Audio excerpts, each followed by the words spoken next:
প্রিয় সাংবাদিক ভাই বোনেরা, আসসালামু আলাইকুম। কোনো গুরুত্বপূর্ণ বিদেশ সফরের পর এ নিয়ে সংবাদ সম্মেলন করাটা প্রধানমন্ত্রী শেখ হাসিনা অনেকটা নিয়মেই পরিণত করেছেন। সাম্প্রতিক সৌদি আরব, ইংল্যান্ড এবং অস্ট্রেলিয়া সফরের পর বুধবার তার এই সংবাদ সম্মেলন সেই ধারাবাহিকতারই অংশ।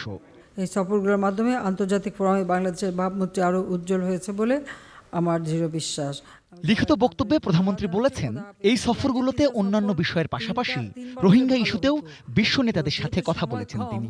এ নিয়ে এক প্রশ্নের জবাবে তিনি বললেন, বাংলাদেশ রোহিঙ্গাদের আশ্রয় দিয়েছে বলেই তাদের ফিরিয়ে নিতে মিয়ানমারের উপর দিনে দিনে চাপ বাড়ছে।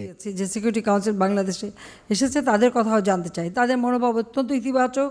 তারাও চান যে মিয়ানমার থেকে যে 11 লক্ষের মতো মানুষ বাংলাদেশে এসেছে তারা তাদের নিজের দেশে ফিরে যায়। ভাষাঞ্চলে আমরা তার জন্য বসতি ব্যবস্থা করছে। আমরা আশা করি আগামী বর্ষা মৌসুমের আগে আমরা অন্তত পাহাড়ে ওই সমস্ত এলাকায়, ঝুঁকিপূর্ণ এলাকায় যারা বাস করে তাদেরকে আমরা সেখানে নিয়ে যেতে পারবো।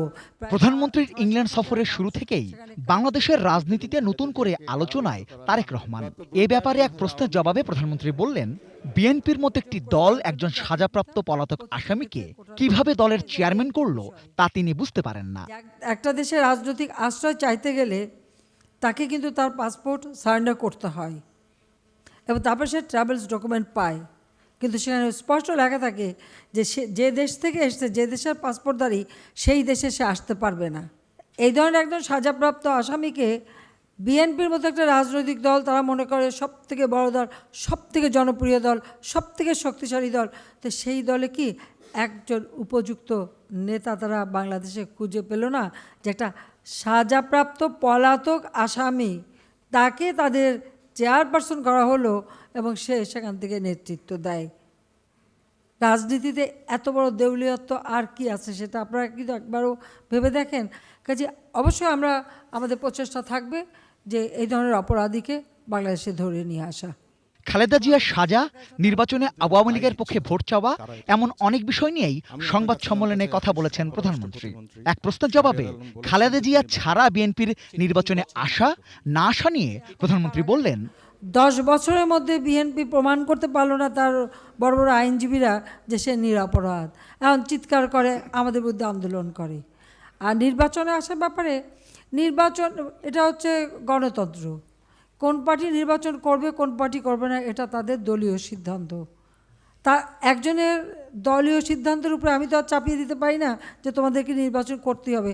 গত কয়েক বছর ধরে সৌদি আরবের সাথে বাংলাদেশের বাড়তে থাকা সুসম্পর্কের বিষয়টি উল্লেখ করে প্রশ্ন ছিল, মধ্যপ্রাচ্যে এখন যে উত্তেজনাকর পরিস্থিতি, তাতে বাংলাদেশ আবার কোনো যুদ্ধে জড়িয়ে পড়বে না তো? একমাত্র জাতিসংঘের অধীনে যেমন শান্তিরক্ষা মিশনে আমরা যাই, যদি সেই ধরনের ভাবে হয় তখন বাংলাদেশ যাবে, তাছাড়া বাংলাদেশ কোনো যুদ্ধে জড়াবে না।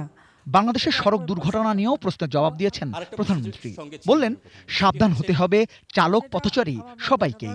আমি সমস্ত সাংবাদিক, আমাদের পত্রিকার মালিকরা আছেন, ইলেকট্রনিক যারা আছেন, সকলের কাছে আমার এই অনুরোধ, আপনারা অন্তত পক্ষে রাস্তা পার হওয়া, ট্রাফিক রুল মানা, কিভাবে চলা, সেটা একটু শেখার ব্যবস্থা করেন, সেটা একটু প্রচারের ব্যবস্থা করেন।